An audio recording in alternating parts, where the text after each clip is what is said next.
Well, today on the show, I'm joined by Phil Zuckerman. Phil joins me to talk about the second edition of his book, Society Without God.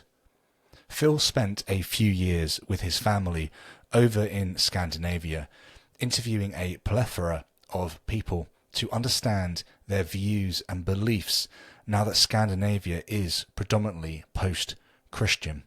It's a really interesting space to explore today, especially being in the West and being involved in many conversations about religion. I want to understand what secularization actually does, if it's a force for good or a net negative. And Phil does a fantastic job in this book of exploring the whole landscape. This conversation, I hope, serves as a bit of an introduction to Phil's book. I would highly encourage individuals to go away and check it out. There is a whole host of interviews, conversations that Phil lays out for the reader, and it's really interesting to see some of the still spiritual but no longer tethered to religious ideas that can coexist within a secular society. If it's your first time checking out the show, I'd ask you to hit the subscribe button. And if you're on YouTube or Rumble, if you select the bell notification icon, that's going to remind you whenever we release a video here on the channel. And as always, if you wouldn't mind sharing it with your friends, your family, your followers, we grow because you, our audience, take the time to share these conversations. So please do share this one with anybody who you think would want to have a deep dive into secularization. All right, enough of that. I hope you enjoy this conversation with Phil Zuckerman. Cheers.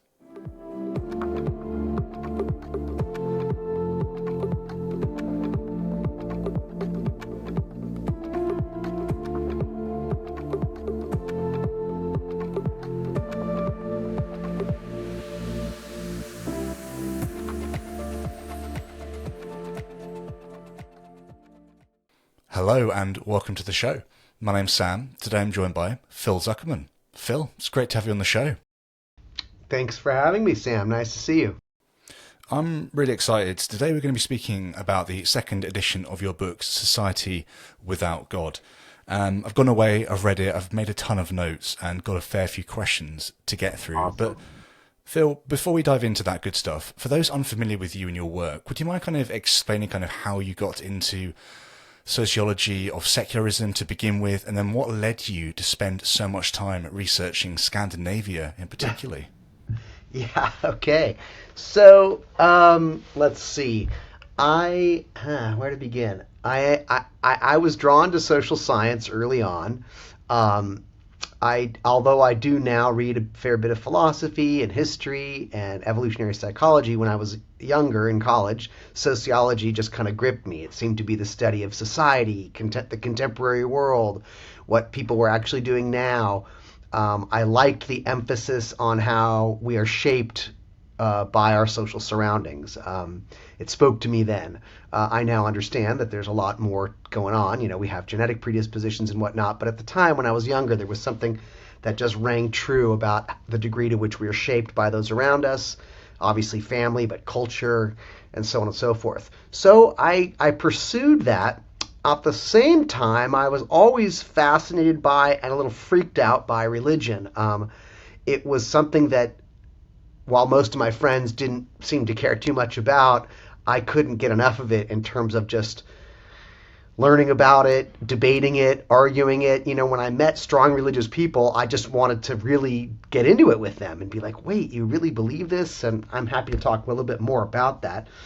But so when I got to grad school, I took a class called Sociology of Religion. I didn't even know there was such a thing. And it was basically looking at religion not from a philosophical lens or a historical lens or a psychological lens, but from a sociological lens. And I just found it made so much sense. And it helped me understand religion to just a wonderful degree. And that's kind of what I pursued academically as I went through graduate school, kind of studying the way religion is as a social phenomena. And then I started teaching at a small liberal arts college. And, you know, I grew up in a relatively secular part of the world in a relatively secular culture, not completely secular, and I'm happy to unpack that as well. And suddenly we started seeing more and more information about, people living without religion, people living either leaving religion or not even having been raised in it. And the numbers were increasing, and it sort of occurred to me that no one was really studying secular people in and of themselves. It was sort of a residual category like, oh, not religious, and that was kind of it. But, I became fascinated by the fact that, there's hundreds of millions of people around the world that live their lives with no religion to varying degrees, and they still, get cancer and raise their kids and enjoy life, and no one was really studying them in a deliberate way. So that again, I can continue on that vein, but now I'll jump to Scandinavia. So I've always had a kind of irrational love for that part of the world. Always been drawn there. I remember backpacking there when I was young in the summertime in Sweden and Norway, and just feeling like it was paradise. I had a distant cousin in Denmark that I visited, and I was also compelled by the politics. I grew up kind of always being told that, well, in Scandinavia, they have free health care, and they have, good elder care, and they have a welfare state, and they have, social democracy was something I was taught about early on in my home by my dad, and, as a kind of middle way, not communism, but not unadulterated capitalism. So plus I liked the films of Ingmar Bergman, and I liked the paintings of Edvard Munch, and I don't know, I just had an irrational draw to that gloomy part of the world. And so to cut to the chase, I was asked many years ago to write a chapter. There was a book called The Cambridge Companion to Atheism, I believe, or Cambridge Handbook of Atheism, being put together by a philosopher. Most of the chapters were philosophical or historical, but he thought, maybe we should have a sociology chapter. So he emailed me, said, hey, could you write a chapter on how many atheists there are in the world, and what is the sociological state? And I'm not a numbers guy, I'm not a quant guy, but I thought, sure, that can't be hard to find. And it turned out that no one had tallied that up. No one had tried to find out how many atheists there are in the world or by country. So I just started to do that. It was a rough attempt. It was flawed, to be sure, but it was a good attempt. And what kept happening was I kept seeing survey after survey after survey, national, international, where the Scandinavian nations kept coming up really high or low, however you want to phrase it, high in irreligiosity or low in religiosity, either in terms of church attendance, belief in specific religious teachings, behaviors. And I thought, well, this is remarkable because I've been to these countries and they're very sane and safe and humane. They're not flawless, but on any standard measure of societal well-being, they're always at the top. And I felt like this was something that my fellow Americans needed to know. I think Europeans just shrug it. It's like, yeah, of course. But Americans aren't really aware of this. Americans have this faulty notion that you have to have religion in order to have a good society. And if you don't have religion, everything goes to shit. So I thought, I want to really dive deep into this. So I lived there first for 1 year, went back for a second year with my family, and lived among Danes and Swedes, and had my kids in school, had my son born there, really helped me do sort of, in a sense, anthropological, ethnographic immersion that gave me a better window into daily life. And then it also facilitated in-depth interviews with lots of people. So that was kind of what brought me there to write. I enjoy Scandinavia, but I also wanted my fellow Americans to know that it is possible to have a society that's not deeply religious and yet functions quite well. Yeah, it's beautiful. I really appreciate the fact that you've gone away and you've actually lived amongst these people, and you've interviewed such a plethora of different people from Denmark, Sweden, etc., and pulled together such an interesting collection of data. I mean, in Society Without God, you kind of argue that secular societies aren't only functional but also deeply civilized and prosperous. You basically write that Denmark and Sweden are among the least religious countries in the world, yet they outperform highly compared to religious nations across things like wealth, health, education, well-being, etc. I'm aware that your books are written primarily for a US audience, and me being over here in the UK, we're a little bit more kind of, I guess, clued into that side of, or that part of the world. What do you think strikes people as so surprising when you look at a highly secular society and you see they're actually outperforming highly religious societies in these kind of core category spaces? Yeah, I think most people who haven't thought about it are really taken aback. I just did a similar interview maybe 2 weeks ago. This young man, he was 19 years old, came here from Florida. He had his film crew, and I think he was a young Christian right wing guy, very friendly. And I said something like, "Well, the best societies on earth," and he said, and he stopped me right away. He's like, "Well, everybody knows the United States is the best country in the world."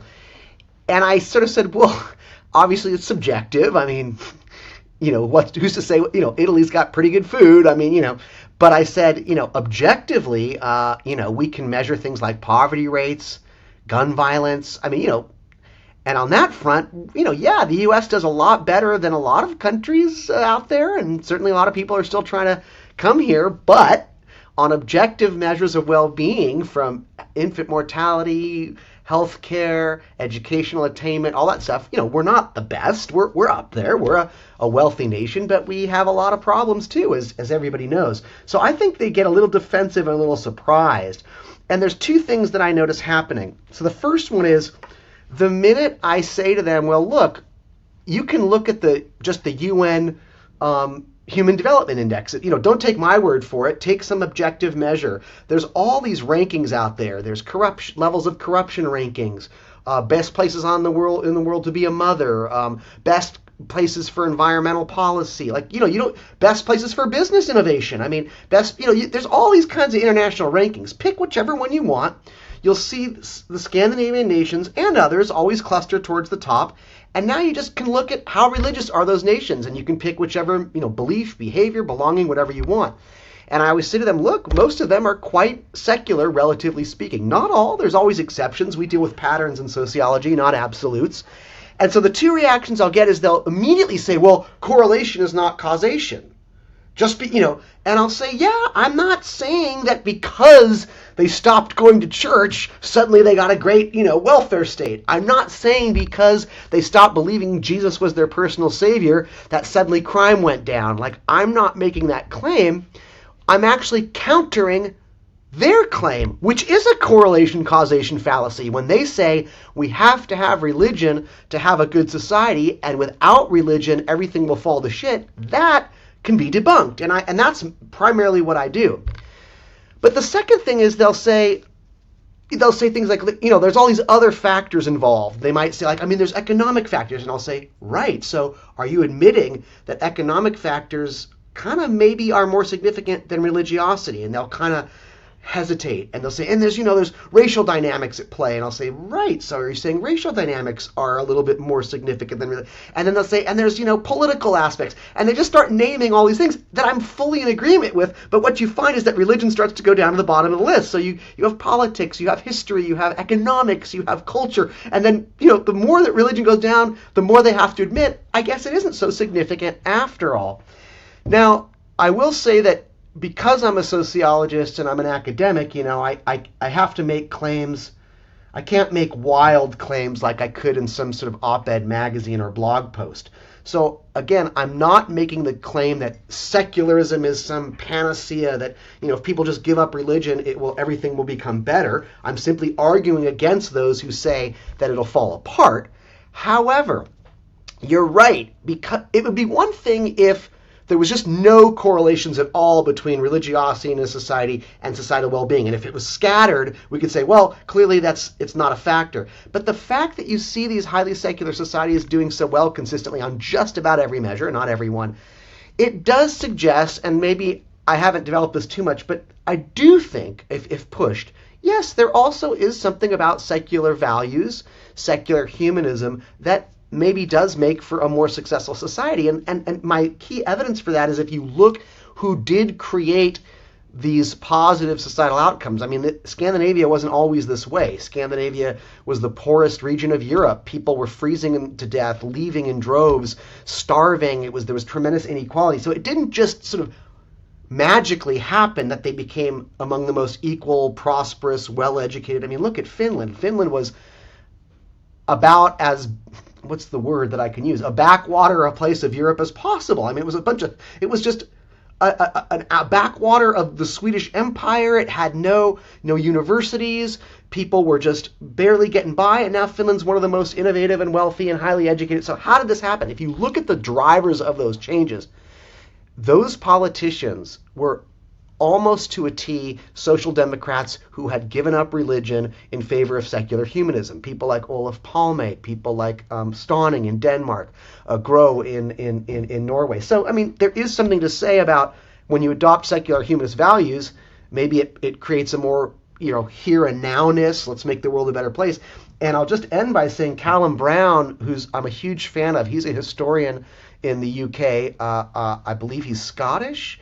And he has written a lot about secularism in UK, showing exactly how it did, as a force in and of itself, lead to all kinds of societal improvements: women's rights, sex ed, better health care. So there is something to be said about secularism, conscious secular humanism making things better.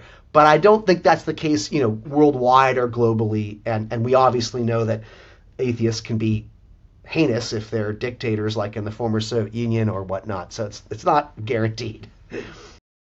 Yeah, it's so fascinating. I mean, there are sort of many religious voices. You think about kind of religious conservatives, they're going to insist that, without belief in God, society is going to descend into some sort of chaos. I think you actually reference Keith Ward in your book, who argues that a godless society is one, quote, beyond morality and freedom.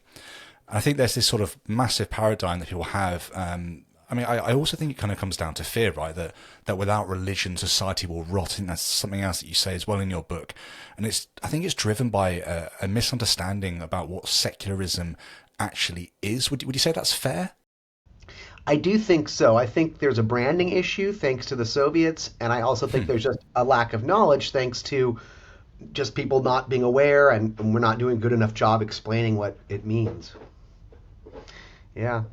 I mean, definitely here. I think people either hear secularism and they think it's either some communist plot to round up people and, burn down churches, which they did do in many cases. So there's that fear isn't totally out of left field, or they don't quite know what it is. Secularism, is it I remember being at a conference in Georgetown, and I even had a colleague of mine say, she was from Berkeley. She's an anthropologist. I forget her name. And she was like, oh, you like secularism? I guess that's fine. I mean, I like Madonna too. And I like pop music. And I like in her mind, it meant like the mundane world of shopping and music, and I said, well, no, I'm thinking of Nelson Mandela secularism, But I think we do need to do a better job of saying that secularism comes in many shapes and sizes, just like religiosity. But there's a secularism that is about promoting the well-being. I mean, George Jacob Holyoake, who came up with the term secularism, he saw it as a path to make the world a better place, and it was a very ethical, imperative there. And so, yeah, I think if people knew more about what secular humanism and secularism actually advocates, I think they're more on board when you explain it to them. Yeah, it's really interesting. Whenever I speak to theists, and just to be clear, I'm not a theist myself, but whenever I do speak to theists about secularism or humanism or these sorts of things, they kind of begin to argue that it's almost like a sort of extrapolation of Christianity, with God just kind of supplanted for something else, whether that be human flourishing or world flourishing or whatever language they want to, or humanists or whoever want to add in to kind of give them their sticking point. How do you kind of begin to explain or speak about secularism? Like, would you ever go as far as to say it is just a sort of extension of Christianity and it comes from Christian principles? And if you don't do that, I'd be really interested to kind of hear how you would respond to a theist who would be kind of almost hammering that point home, right? It's really difficult, I think, sometimes to break that connection. So I don't know what your thoughts on that space, Phil. Yeah, it's such a weird thing. Okay, so one quick anecdote, and then I'm going to go directly to your question. And if I stray, just bring me back. When I first started doing my interviews in Scandinavia and having in-depth interviews with people, I would ask them, well, are you a Christian? And they would say yes, without thinking, of course I'm a Christian. And if I said to them, well, what does that mean to you? they might say something like, well, that's just what we Danes are. So they might just say, well, we're Lutheran here in Denmark or Sweden. So it was a kind of identity marker, maybe even an ethnicity marker in the face of immigrants who tended to be Muslim. Or they would say, well, to me, Phil, being a Christian means being kind to others, taking care of the sick, the hungry, the homeless, taking care of those in need, and I would be like, and then I'd say, but do you believe that Jesus is your personal savior? And they'd sort of like, even that language makes them feel a little uncomfortable. They're like, we don't talk, no. And I would say, like, do you believe Jesus died for you? And they'd be like, no. Do you believe that Jesus is God? No. I mean, none of the core, so I would say, oh, when you say, like, we need to be kind to others, take care of the sick, I mean, to me, that's just straight up secular humanism or social democracy. But they identify it as Christian, which is really interesting to me. And even more interesting, when I came back to the States, if I told this to strong Christians, pastors, they would shake their heads too. They'd say, that's not Christian. I would say to them, this is what they were just as much saying they weren't real Christians as I was. They were like, no. If you don't, you take Jesus out of there. Okay, so now to your question. Does it come from Christianity? Yes and no. And let me tell you what I mean by that. A lot of Christians or Americans, or I don't know what it's like in the UK, like they sort of think history started with Christianity. Christianity is a very late comer. I mean, right now I'm currently reading ethics in ancient Chinese philosophy with Confucius and Mencius. Like, this is way before Christianity. Civilization existed for a long time before the Christian scriptures were written. Philosophy had bloomed, Judaism had bloomed, Zoroastrianism bloomed. Buddha, not Buddha. What we now call Hinduism. I mean, Indian philosophy, Chinese philosophy. People were living in bands of groups for hundreds of thousands of years. So what I would argue is all religions are human-made. I don't believe they come down from the sky. So all religions are human attempts to codify or put into story form the previous civilizations' ethics, morals, explanations, rules, laws. And it's done everywhere. The people in, the ancient Incans did it. The ancient Aztecs did it. Every ancient people in Africa, in wherever, in Australia, they all told stories about where did they come from, how you ought to behave, what kind of rituals to perform, and so on and so forth. So at some point, Christianity comes along. I think it's definitely an improvement from like Hammurabi's code. You read Hammurabi's code, it's like, well, if someone kills your daughter, you can kill their daughter. Not very good. Then you get to Judaism, and there's, an eye for an eye, and love your enemy, love your neighbor. Then you get to Christianity, and it's even more, I think that you can see the evolution of human morality in a positive direction. So by the time we get to Jesus' sayings in the Gospels, you have, again, these moral codes. They're wonderful. They're nonviolent. They're share and share alike, live by the sword, die. It's communistic, kind of feed the sick. And people say to Jesus, what do I have to do to be a follower? And he said, give everything you have to the poor. I mean, so that to me comes out of human experience. It's not that Christianity gave that to humanity. It's that humanity had that in its heart, in its bones, in its DNA, in its evolutionary history. And at some point it got put into a story and written down. So if people say to me, well, isn't Scandinavia just kind of living out these Christian values? I would say yes. And they're doing it in a way that's better than highly Christian nations.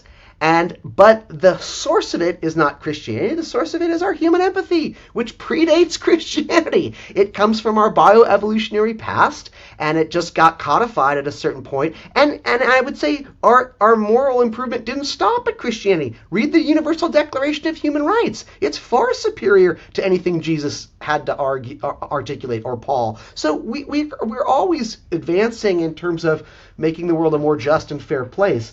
So but that's a mouthful to try to explain to a Christian, it didn't start with Christianity. I guess you just have to say that and let their brains let that sink in. But I'm also willing to say, oh yeah, there's a lot that's great in Christianity that has been implemented, and there's no question Christian culture of centuries of Christian culture affected Scandinavia, just like centuries of Buddhism have influenced China and Japan or Thailand. And there's wonderful things in Buddhism that don't start with Buddhism; they start with earlier human experience, but they get articulated in Buddhist stories. Great. I don't know if that made any sense, but that's what I try to do. And then I might say to them, well, isn't it interesting then that those Christian principles that you value so much are most successfully implemented in what I would say largely post-Christian societies? So what I try to say to them is okay, then maybe we should all be advocating for a kind of post-Christendom, because if you look at where society is still quite Christian, and by that I mean strong belief in a God, strong belief in Jesus, high levels of prayer, high levels of church attendance, the wet dream of Mike Johnson, the wet dream of Mike Pence, how are those societies doing? Not so great. It's not just because they're Christian. I'm not making that argument. But the Christianity doesn't seem to be helping them to the degree that a post-Christian society is. And I also don't, I'm also not saying these societies are flawless. I know Scotland has, Scotland is one of the most non-religious societies on earth. It's one of the least religious in the UK. Aberdeenshire is the least religious county in all the UK. I'm not saying that there aren't problems in Aberdeenshire. Of course there's drug problems and crime problems and depression and but those problems are not nearly as acute as they are in other societies, which is why Scottish people aren't lining up and waiting for years to migrate to Nigeria or Senegal, but it is the other way around. If you want more ways to engage with the show, join our locals community. Membership is free and gives you access to all my updates, the reading plan, and early access to all audio-only versions of each episode. Supporters can ask guest questions, comment on posts, and get early access to all video versions of each episode.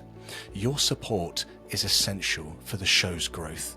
The best way to support the show is through our locals community.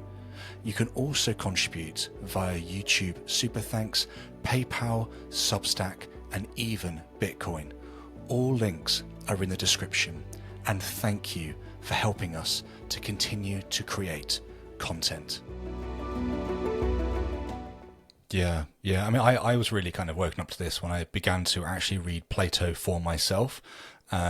Kind of getting into the sort of the idea of the world of the forms. And at the very, very end of the Republic, kind of Plato talks about these souls kind of going through almost like a sort of purgatory stage if they've lived a negative life, and if they've lived a positive life, going to some sort of reward, and then coming back to this middle place, drinking this liquid which will make them forget everything, and then becoming reincarnated back into the world, and then having to live again, and then depending on how they did, either go up or down and stuff. It's really interesting because you kind of begin to from that see this idea, which you also see develop throughout the scriptures, which is this idea of kind of recompense for the wrongs or the justices done on this life. Like, if I lived a good life, I should be rewarded. If somebody lived a bad life and killed me and they're going to get away with it, there needs to be time in the afterlife for them to pay their dues for the evil they've done. And this idea gets extrapolated. So it's fascinating, basically, watching Plato influence the Gospels. Even something like John, the Gospel of John talks about the Logos, the sort of first kind of 16-ish verses of chapter 1 of John, the Gospel. It's very, very heavily influenced by kind of the classic Greek understanding of Logos. It's just mind blowing. And what I think is really, really interesting, Phil, as well, is in your book, you speak of somebody like Anne, who still believes in the souls or something spiritual, but doesn't identify as religious. There's still this sort of space that's open for people to begin to explore. It isn't like atheism has come in with its flag and it's planted it down and that's it. There's nothing supernatural. Some people that you interviewed still hold a space where it could be possible, but until the evidence is provided, they're going to hold it tentatively, which I thought was really interesting. I don't know, from your interviews, how common is this blend of sort of secular worldview and a sort of residual kind of superstition maybe within Scandinavia? Mm-hmm. So this is interesting because it does differ by culture and society. I've been doing interviews with Estonians, for example, and they're among the most atheistic society the world has ever known, and they don't. The non-believers there don't say they're Christian. So they don't have this like, well, I'm Estonian, so I'm Christian, like the Scandinavians do. So I would say that there are some societies, for example, when I was in Vietnam, the people would say, oh, we're not religious at all. No, no, no. And then they'd be like, honey, don't forget, we have to, go to the ancestor day and put, something on the grave of our ancestors because, and I'd be like, what's that? Oh, it's just something we do. Well, what do you do? Well, it's the day that we commemorate our ancestors and we hope that their spirits are in a good place. So we put, sort of like, so every culture has its own relationship and every person, it's idiosyncratic, which is again why sociologists, we just deal with patterns, not absolutes. But what I would say is, yes, I think in Scandinavia, specifically, having lived there for 2 years, I visit there just about every other year, if not more. So I go there a lot. The culture there, I would say, they tend not to think about these things too much, but if you push them, they'll kind of say, yeah, I think there's something out there. It's just not that big of a deal in their life. It's not a, they're dealing with other, like, I'll give you an example. My good friends Lars and Kirsten, their kids have moved out, they're empty nesters, and there's something in Scandinavia where you can volunteer to help if there's kids that are having a rough situation at home, they don't need to move out, they don't need to be adopted. Like, so let's say they have a parent that's dealing with cancer or an ugly divorce or addiction, or something's just not great at home, but they're in 3rd or 4th grade. You can volunteer to take care of them 5 days a week, just from the time you pick them up from school, you bring them home, do homework with them, give them dinner, and then they go home. So it just gives their parents that break. It gives the kids a break, so they know that 5 afternoons and evenings a week, and it's temporary. Maybe it's 6 months, maybe, however long it takes. It's a wonderful way to help the family deal with whatever it's dealing with. And so to do that, they had to go through this extensive training, and they had to go to all these weekends with other people who had done it before and people who had been kids in the program, this training. And in the United States, any program like that, 9 times out of 10 is going to be affiliated with a church. And it's going to be like, well, we're doing we're adopting kids because we're Christian and we want to, So I asked them, how often is religion or spirituality coming up in these sessions? And they looked at me like, why would that?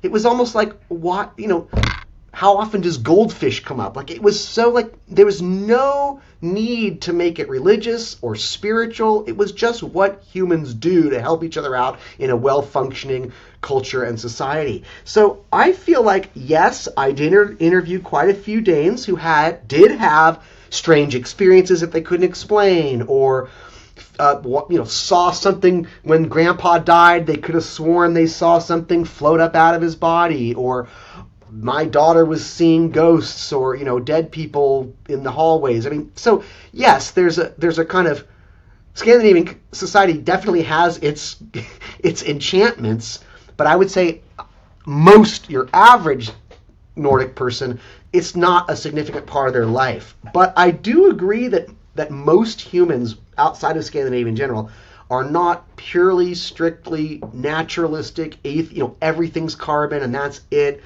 Even me, I'm about as hardcore a secularist as you can. If you push me, I'll say, well, yeah, there's mystery. I don't ultimately understand time and space. And even if I were to say there's just carbon, well, where did the carbon come from? And I mean, I don't know the deep, deep, deep mysteries. And if I really spend time thinking about it, I can be like, whoa. But then I get back to life and I function without, I'm not appealing to anything. But I think most humans, life is full of suffering, and you have to deal with that. So, the Buddhists say detach or whatnot, and Christians say, God's got your back. Like, life is tough, even in the best of settings, with the, even if you're in the wealthiest society with the best health care and the best, your kid can still get leukemia, you can still get hit by a car, things can go awry, your president can start arresting your neighbors. Like, life is full of, you get a stroke. So I think humans that live lives purely and truly in a materialistic sense, they're out there, but they're a distinct minority and may always be. I don't know. What do you think? That's fascinating. I guess I want to ask you a question which is probably going to be a little bit annoying, if I kind of put myself in the Please. mindset of a theist. Somebody might be listening to this and they might turn around and say, okay, Phil, I take what you're saying. You're kind of advocating for this sort of kind of humanistic morality that's kind of been slowly growing within cultures, within societies, and kind of gets outworked in the West, specifically through a sort of Christian mindset. And then this sort of pseudo-Christian thing begins to come to the fore. Secularism and the splitting of church and state, these sorts of things begin to take place and happening. And now we're seeing post-Christian societies who have, done exceptionally well in certain categories, if we were to kind of map flourishing. But everything you're saying, although that sounds fine, doesn't prove or suggest that this secularism, this space could open up without societies of some form going through that Christian kind of umbrella and then or that Christian phase and coming out the other side. Like somebody might say, I couldn't see an Islamic country going through this phase and then coming out the other side and producing a sort of secular society. I'd much rather, or I'd much more predict a sort of theocracy that falls apart and kind of the country goes to ruins. So I guess, Phil, how do you begin to, I mean, this is probably really, really tricky to even begin to tackle, but push back against the Christian narrative that Christianity has to be the sort of jump pad for secularism to begin to come about in any society? Well, I guess the first thing is I might say, oh, maybe that's true. Great, whatever works. But this is what I would. So these are the things I would say off the top of my head. So I would say, well, Asian nations are extremely successful in having low crime rates, wealth, highly educated. They don't do so great on women's rights or gay rights to the same degree. But I would say, well, let's take Japan, for example. Japan is one of the safest nations on earth. Just anecdotally, my daughter was there recently and left her cell phone on the train in Tokyo, which has, like 1 million people passing through it every day.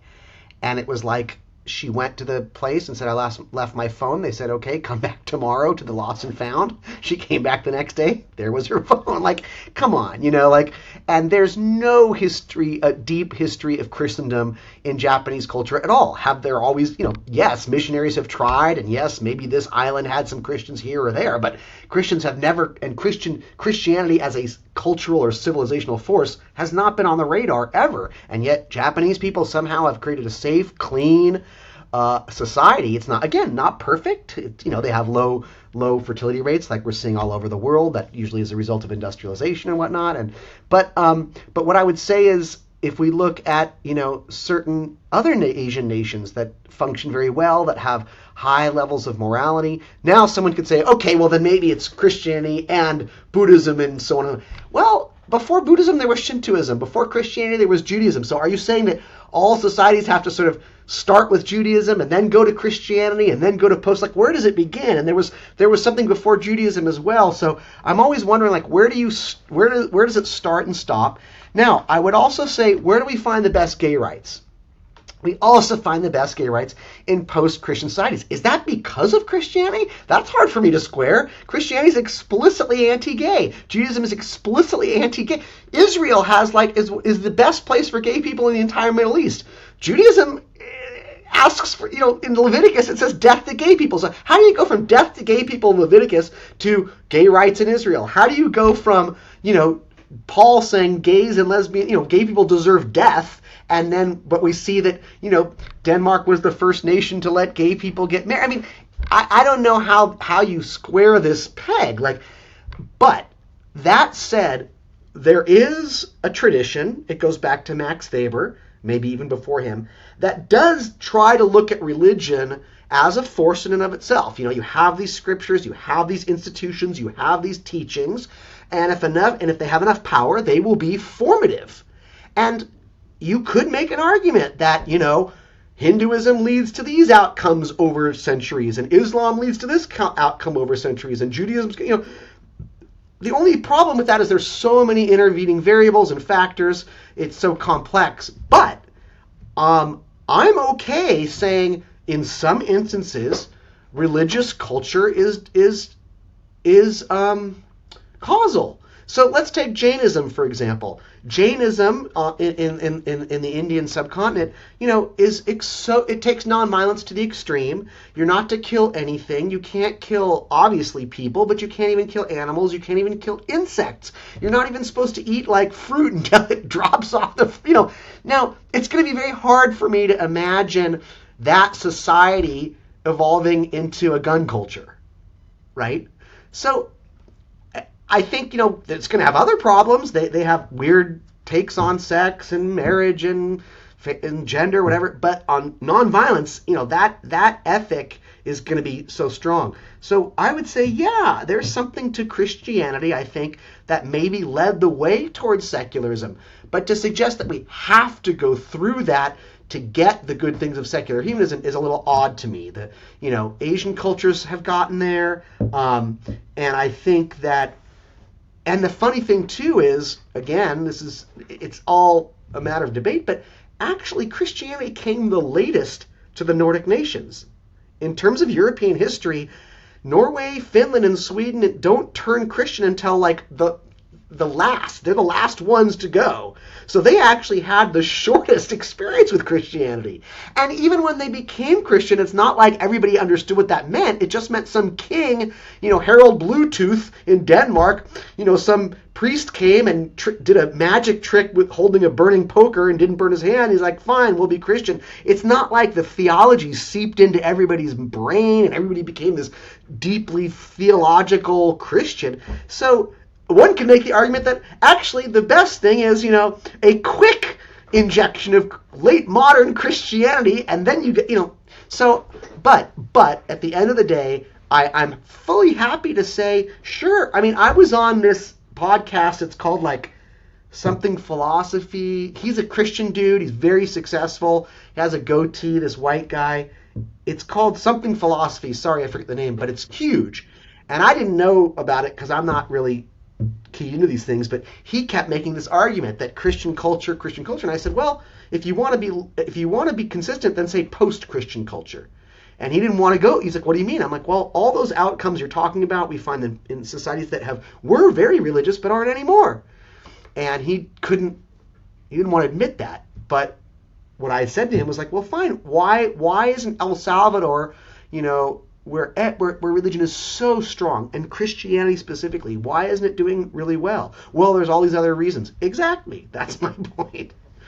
But I'm happy to say, yeah, Christianity taught some wonderful things, and we reap the benefits of that. Judaism taught some wonderful. I mean, all religious traditions have wonderful, wonderful teachings and silly teachings, and we take the good and we let the bad go, I hope.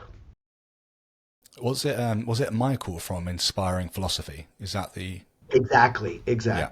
Okay. Thank you. I think I saw a bit of that debate.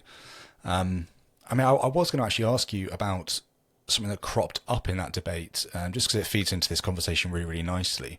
And I think it was put forward, whether or not it was Michael, I can't remember, but it was put forward by somebody to you, which is this idea that kind of secularism, or societies that are really prosperous and are highly secular, post-Christian, we could say, because the kind of population is in decline, the replacement rates aren't enough to kind of sustain it going forwards.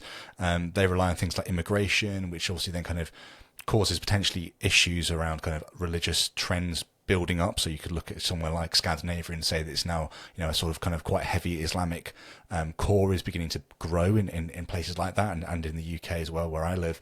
And because of that, these societies are almost unable to sustain themselves. Like they're sort of doing really, really well, but there isn't enough emphasis behind the population so that it can prosper without it being injected by other outside forces. So it's almost like post-Christian societies that are doing really, really well and very, very secular are always going to be kind of at the peak, and then after that they're going to begin to fall off and drop away. I know you had a long debate with Michael about this as well, but would you mind kind of just giving us 1 or 2 minutes of your thoughts around that as an argument against sort of post-Christian societies, if that is even an argument? I don't know. So it's true. But again, correlation and causation are the issues. So there's no question that highly secularized societies are also seeing a tremendous drop in birth rates. Is that because they're secular or other factors? So what I would say is we see it in South Korea, we see it in Japan, we see it Now, what do all those societies also have in common? Wealthy, capitalistic, industrialized. So it seems to be a pattern that wherever having children becomes a financial burden, people start opting to not have kids. And in any society, an agrarian society, a farming society, a poor society, where having kids can be an advantage, then people have lots of kids. Or if they don't have access to birth control. So so women are the gate, hopefully should be the gatekeepers here. So when women have a chance to go to college, and women have a chance to earn money, and women have a chance to use birth control, they take it. And suddenly we see birth rates go down. Is that secularism's fault? No. Does secularism contribute to it? Yeah, I think a little bit, because secularism teaches equal rights and individual rights, and it emphasizes education. So I would say there is some truth to saying, look, these highly secular societies aren't replacing themselves. That is true. And I would say, well, where do we see birth rates exploding? In the poorest places on earth. Is that what Michael wants? Does Michael want us to all be like Zimbabwe or the Gaza Strip, I think, which has the highest birth rate on planet? I mean, is he saying the Gaza Strip is emblematic of societal health and well-being? The favelas of Brazil are, so to me, I was just kind of surprised by that. I was sort of like, yes, I guess if a culture's goal is to just make lots of children, then he's right. Mormons are the future. I mean, Muslim, and then what I would also say is, look, even within religions, and I'll explain what I mean by this, the more devout and fundamentalist they are, the more kids they have. So let's just take Jews. We'll start with Jews. You can have a range of, there's really, really fundamentalist Jews, and there's highly secular, progressive, liberal Jews. The fundamentalists are having 15 kids a pop. The kind of conservative Jews might have 3, and the kind of liberal Jews are having 2 or 1, right? This is the same for Catholics. This is the same for Muslims. This is the same for Mormons. Strong religion always is a breeding force. So what I would argue is what Michael's saying, would he say that Islamic fundamentalism is better than a kind of progressive is the Islam of jihadists better than the secular Islam of a Turkish person? I would say no. But if we're just going to say how many kids you pump out is the definition of success, then he should be supporting strong Islam and strong Catholicism and strong Mormonism over, so I just didn't know what to do with that other than to say, to me, there's more to societal well-being than how many babies you have. I would rather have a society with fewer children where everybody has housing and I don't want to look at India. Lots of kids, they're living in the streets. Is that a good thing? So now, none of that addresses the point, which is highly secular people tend to have fewer kids. There's some truth to that. And I don't know what to do about that. Do I say, come on, humanists, have more babies? It's hard for me to say that in a world with overpopulation, in a world where global warming is a threat, in a world where fascism's on the march. So maybe all I can say is, yeah, you got us. Secular humanism advocates for democracy and women's rights and human rights and equality and rational problem solving, but we have fewer kids. And if that's the measure of success, you're right. And if we are extincting ourselves out of existence, that may be the case. And I hope Michael enjoys a world where there's just babies everywhere and poverty everywhere and crime everywhere and people are eating each other. Now, so my ideal would be let's take the best of both worlds. Let's have a reasonable fertility rate, and let's make the world safe and better in the here and now. I think that's going to be better achieved using secular humanist values than religious values, but I could be wrong.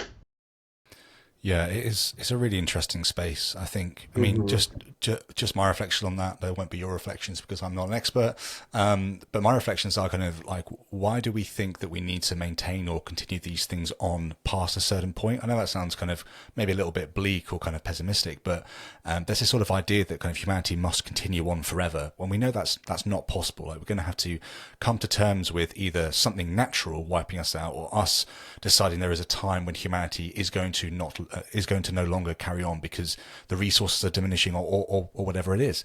The universe is going to eventually die with a heat death, and it's going to disappear because of that. So we need to face these realities. I'm not saying that means we need to turn around and go, well, that means we need to action that today, but the reality is, we look at things like kind of how we're dealing with embryos, how we're dealing with fertilization, the way that we can kind of manufacture things now. Things like lab babies are very, very possible. There's loads of things that are on the periphery that we're aware of, which could be providing these solutions. And I think you make a really interesting case, right? The sort of morality of highly religious nations, Afghanistan, Yemen, etc. Like, these places are extremely religious, but when we look at our kind of metrics, our societal metrics, they're doing very, very poorly compared to someone like Scandinavia, for instance. But religious people don't want to admit that, really. I don't know.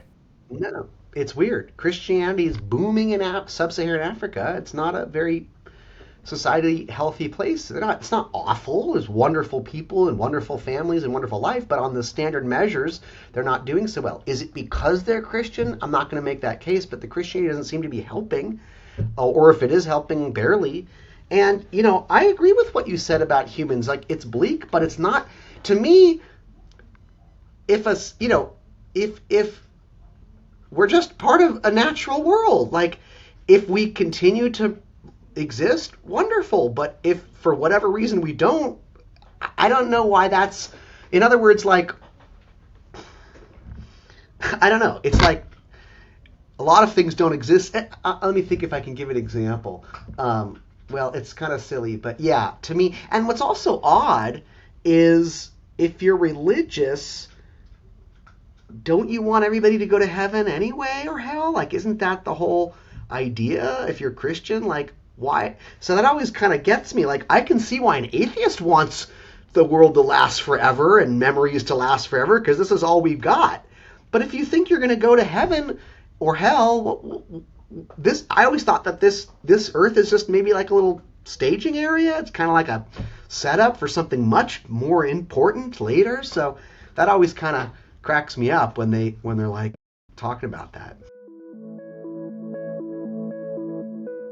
If you're looking for more ways to enjoy our content, check out the YouTube channel for full-length videos, or explore our Rumble channel for an alternative video platform.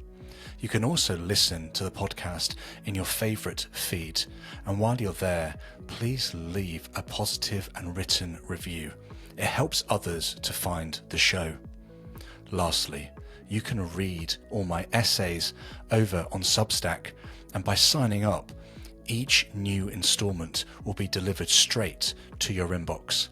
All links are in the description, and thank you for following along. Yeah.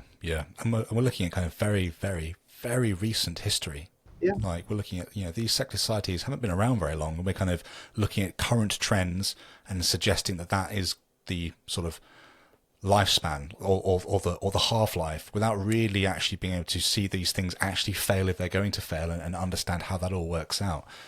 We've got hundreds of years to kind of play with this still, so it's exciting and interesting for sure. Yeah. I got one for you. I love writing. I think writing is one of the greatest achievements of human civilization. I've been teaching for over 26 years now. I'm seeing that my students aren't writing anymore. They use, ChatGPT.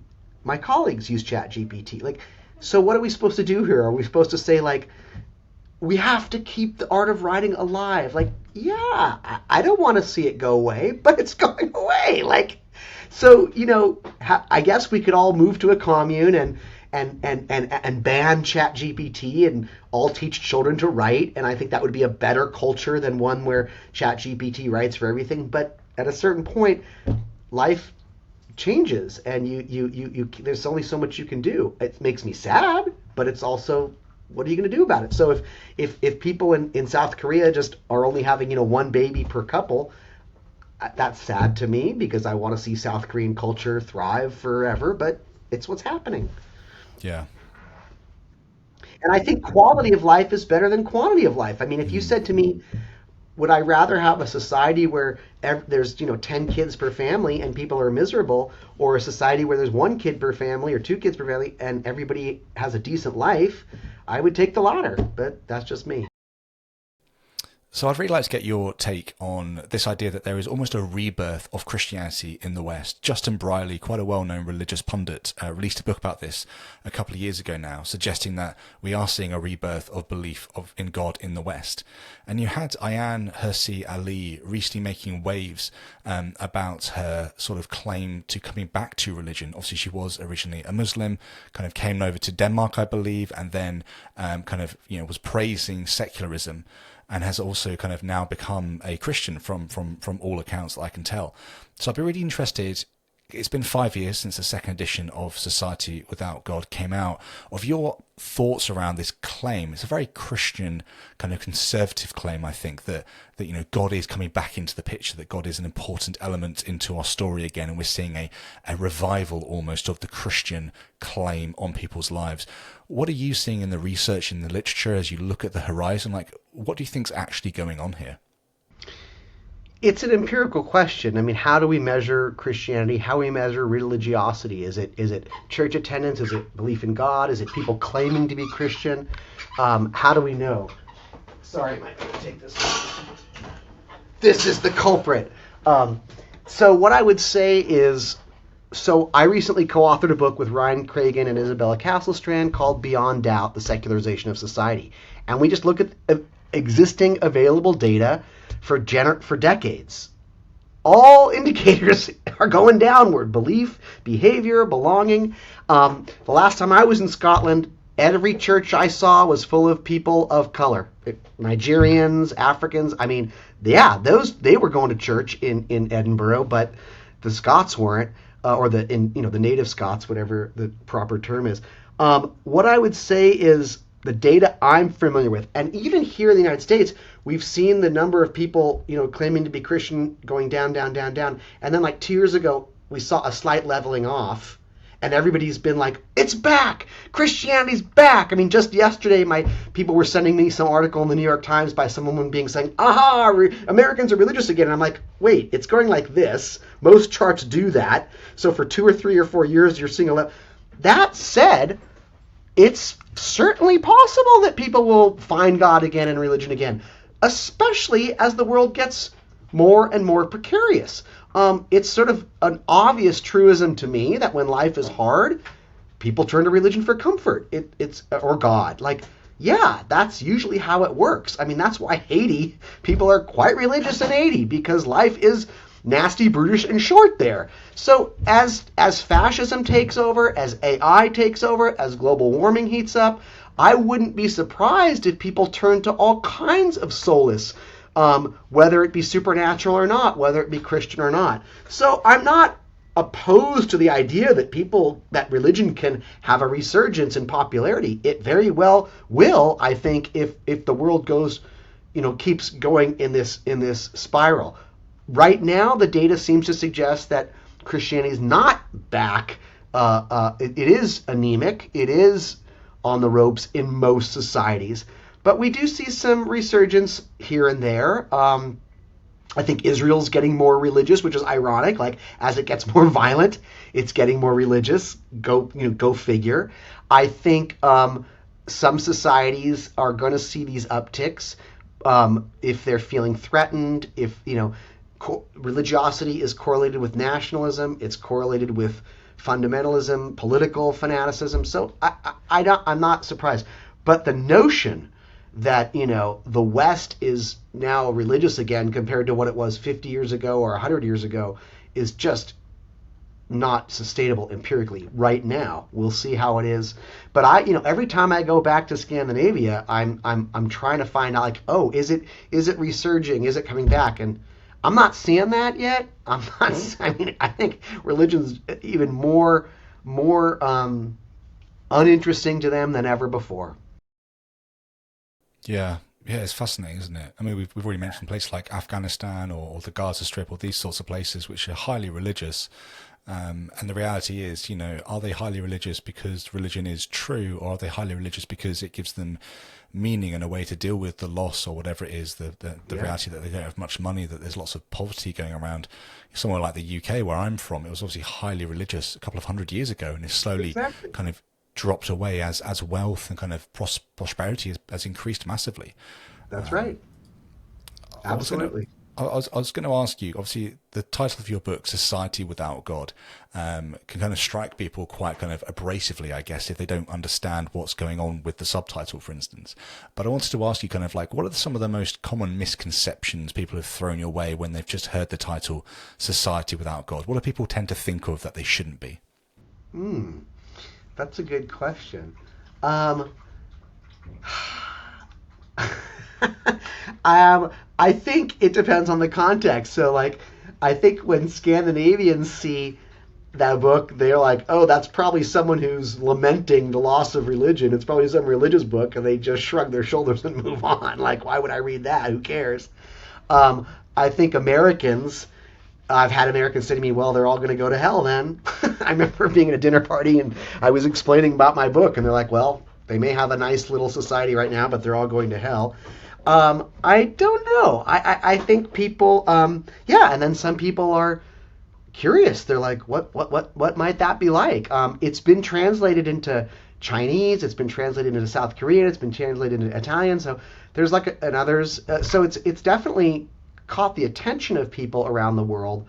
But I don't know. I mean, like the Korea. It was funny. The Korean edition had an image. It was like Society Without God, and it had an image of a scared person behind bars in a prison cell. So it was almost like, here is what society, I don't know what the publisher was thinking, but I think people are struck by it, and if they're Americans, they think, oh man, that's terrible, Society Without God.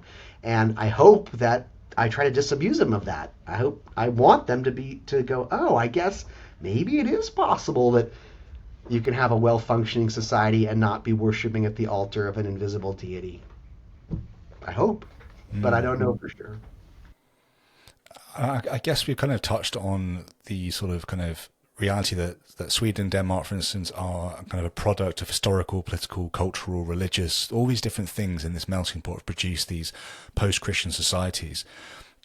Do you think this is going to be a replicable thing in the West? Do you think we're going to see more and more countries kind of come out of Christianity and move into a post-Christian society?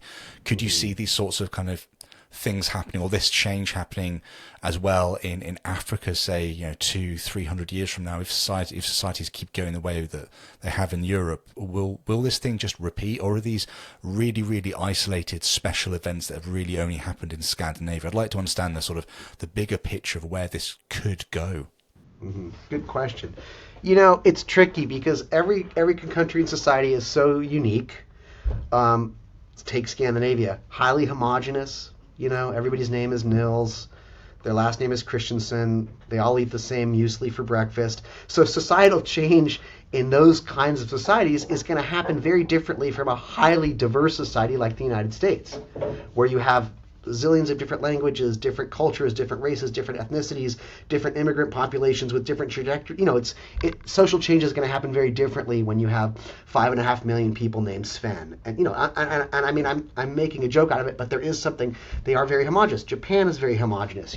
So we have to keep that in mind. That said, there are certain sociological theories of which I agree that if any society experiences X, Y, and Z, the outcome will be greater secularization. So I would predict, any society that can provide universal health care for its people, affordable housing for its people, education for its people, elder care, child care, if any society does those things, you're going to see a drop in religiosity.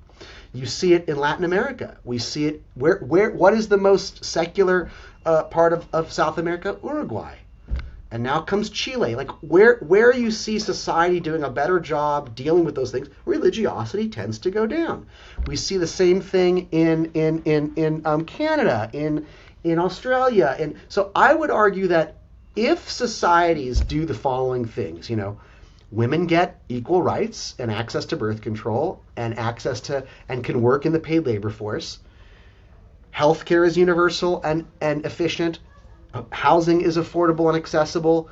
Just that is going to decrease religiosity. So the big if is if those things can take place in other societies and other nations. I just don't know. But where it can be done, I think you will see a drop in religiosity. And I think what happens as well is religion tends to be reproduced in the home. It's families that socialize children to be religious. It's parents that socialize their children to be religious. And so if people stop being religious and then they don't socialize the next generation, then you're really going to see religion weakening and weakening and weakening. There's always hope for a new prophet to inspire people to believe in them. There's always a new Joseph Smith that can show up on the scene, a new Swedenborgian guy. But I would argue that, but the counterforce, of course, is low birth rates in highly secular societies and high birth rates in highly religious societies, which is going to affect everything. And as the world seems to be in a right, I've always been very optimistic about the future of the world. I'm not anymore. I don't know if that's because I'm 55 or just because Trump's in the office, but I now think like, maybe there are going to be problems that are just insurmountable for us. And if that's the case, I don't expect the world to sort of become highly, following secular humanist values and instituting them at the institutional level. I think it's more like people are going to pick up guns and we're going to start killing each other again. But who can say? Yeah, it is worrying. It is worrying. In your book, you have a fair few interviews that you kind of write out for us, which I thought was really, really cool. What I liked about some of these interviews as well is you asked people about the problem of meaning. And it's such a common trope that something vital is lost when people live in a purely secular way. So I guess it'd be interesting to hear kind of the theist pundit or whoever, somebody that's slightly religious that wants to hold on to this, kind of what you'd say to them, these individuals that believe that society can function without God. It just wouldn't be as meaningful. What do your interviews tell us, Phil? Yeah. Well, first of all, what they tell us is, that notion of what is the meaning of life, I think preoccupies maybe 2% of humanity, and they tend to, as I said in my book, they tend to major in philosophy. Most people are thinking about daily life, their relationships, their neighbors, their job, food, sex. Like, I don't think most, all of us stare up at the stars sometimes and think like, what's it all about? But we don't, that's not the central note of our life. It is for a few, and they become mystics or philosophers or monks or rabbis or whatever. Most of us are dealing with day-to-day life, and that's what I found in Scandinavia. When I asked people, what is the meaning of life, or where do you find meaning of life, they were always a little taken aback, like, oh, one of those conversations. What can I say? And again, that also may change from society to society, but that's what I found in Scandinavia, that they're not. The meaning of life is not a pressing problem. Most of them say, well, we live, we die, we try to have good relationships with our family and friends, we do the best we can, and we get on. And that was kind of that. Again, I don't know if that's not universalizable. Maybe that's just, your average person in Scandinavia today may not speak for everybody. But what I theorize is that for a long time, religion explained everything, right? So even how we are animated as people, I mean, just the fact that we're alive and conscious, and then if we get hit by a rock, in the 1400s, someone's head got busted in and you just saw this blob come out of their skull like a brain. There's no soul. Like, how the hell? It just looks like a bunch of blah. So clearly just the fact that we were alive was evidence of God. The fact that we could think was evidence of God. The fact that there were squirrels running around was evidence of God. Like, anything you saw things running around. You saw rainbows. You're like, of course there was a God. And as science explains more and more and more of the world, I think they call it the God of the gaps. Like what religion explains gets smaller and smaller. Like, we know what causes earthquakes. We know what causes the aurora borealis. We know what causes rainbows. We actually know that blob in our head is where consciousness resides. Like, then I almost feel like God's job now has gotten, his job description's gotten really small. Now, like, all he's got in his resume is like, well, I provide morality and I provide meaning.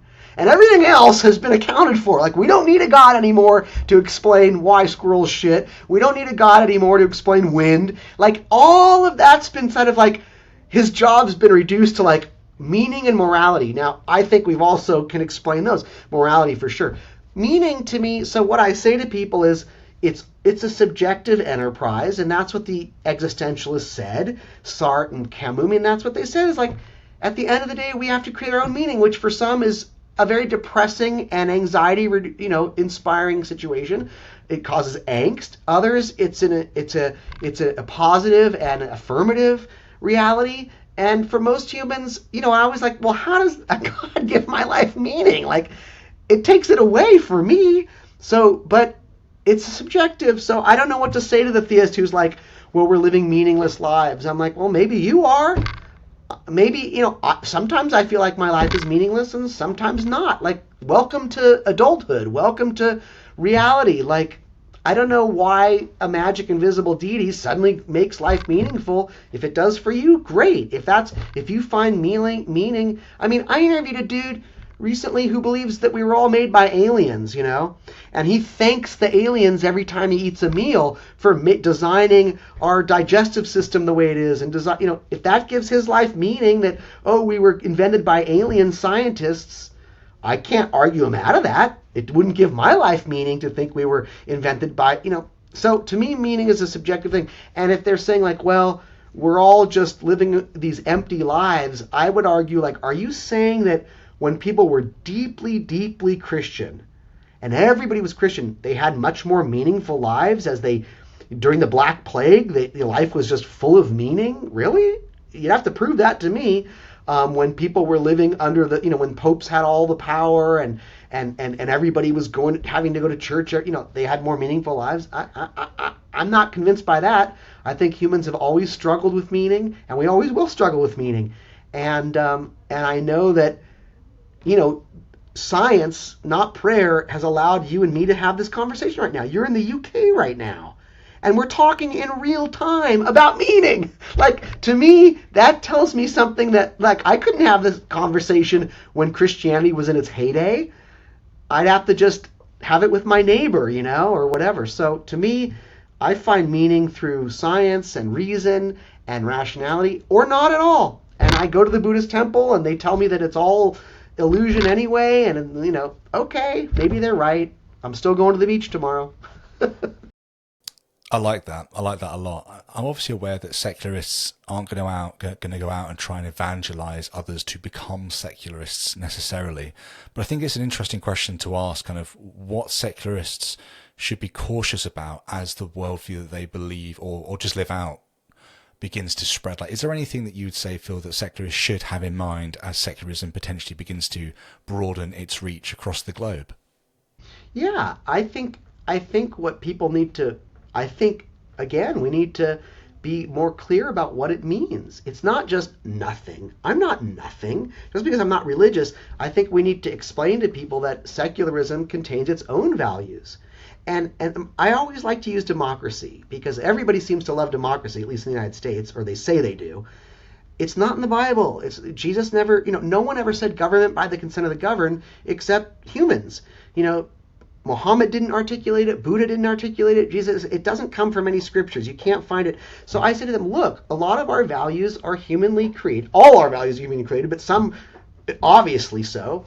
And so I think we need to articulate that secularism doesn't mean destruction of religion and nothing else. It doesn't, and it also doesn't mean you can't be religious. I mean, this is something I'm always trying to explain to people. Like, secularism can be a friend of religion because it allows for religious freedom and religious tolerance. The First Amendment of the United States, the first sentence is, Congress shall make no law respecting established religion or prohibiting the free exercise thereof. What a great gift, like, no one can impose their religion on me, and I also can't prohibit you from being religious. It's the perfect compromise, and it's a secular take on how we should structure our society. But I also think it's important that, secularism in and of itself is not a cure-all. If everybody suddenly became irreligious, that doesn't mean we've solved cancer or racism or violence, or like those require attention. But what I would argue is the secular approaches, I think, do a better job. So I ask people like, well, what do you think are the biggest problems on planet Earth? How do you think we best solve those problems? Prayer or, empirical research? It seems like empirical research has a better track record than prayer, whether it's curing deafness, whether it's the best way to run a society, whether it's the best way to redistribute wealth and healthcare. And I think we need to acknowledge that some versions of secularism have been very dangerous and deadly. The secularism of Pol Pot is bad. The secularism of Stalin is bad, and we need to acknowledge that and own that. But I would say, secularism has to have these humanistic aspirations, or it's not going to help anybody. That's so fascinating. So fascinating. And Phil, I'm aware that we're hitting up against time here. So other than kind of encouraging people to go away and read your book, Society Without God, where can people go to follow you, follow your work online? Where would you want to point them to after this conversation? I have a very bad relationship with social media, and I think it's hurting me professionally. I know it is, because I think they say, oh, he's not on this social media platform, so we don't need to have him on our show. But I just find it some of it toxic. Sorry, Yeah, I know absolutely. you're probably on social media too, but I got off X a long time ago. I don't do Instagram. So I think the best I can say is I write books. I do make videos that get posted on YouTube a lot. It's not my channel, but others. So I try to do that. I try to write op-ed pieces. And again, I have a new book. I try to write books. So I would say check out my books. Check out some of my older op-eds that I've published that are still online. Check out some of my videos. I am on Facebook, but that's just because I like to see my friends, what they had for lunch. Fair play, fair play. Well, I'll make sure there's links to. And I was invited to Oxford, which was nice. So I did debate at Nice. Oxford last year with Alex Connolly. Is that his name? Alex O'Connor? Yeah, he's Okay. huge. So me and him and Dan Barker, we were invited to the Oxford Union, and that's on YouTube. And that was a lot of fun. Nice. So yeah, Okay, well, I'll make sure there are links to that, your books, your university page in the description. So, listener, you. viewer, check those out. And Phil, it's been an absolute pleasure speaking with you. Thank you so much for your time. Thank you for the work you're doing. I really enjoyed it. Thank you. Thanks for checking out this episode. If you enjoyed it and are on YouTube or Rumble, please like, subscribe, and then hit the bell notification icon so you never miss a new episode. And don't forget to check out our community over on Locals. Cheers.